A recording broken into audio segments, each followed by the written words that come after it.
Joseph's brothers stripped him of his clothes and threw him down a well.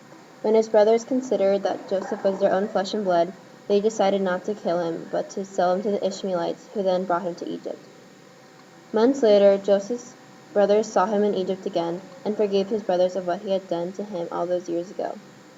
And then his brothers threw his arms over him, kissed him, wept, and embraced his brother.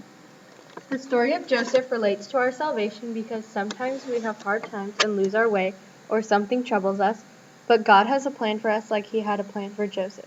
So like Joseph did not lose faith of God, we should not lose faith of him either. This story foreshadows Jesus and has many parallels, including the following. Joseph was sold by his brothers to the Ishmaelites, and Jesus was sold by his traitor Judas for silver. Both were given the title criminals and were treated unfairly.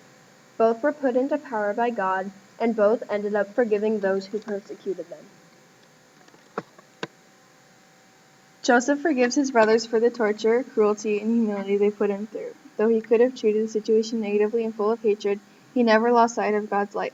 He never gave in to the darkness surrounding him and was a warrior of heaven, triumphing over the grasping shadows. What was wrong in this story was that Joseph's siblings should not have been so greedy and jealous of their brother. They should have been supportive and kind. They should have been there for Joseph in his time of need, in his time of weakness, and in his time of sorrow.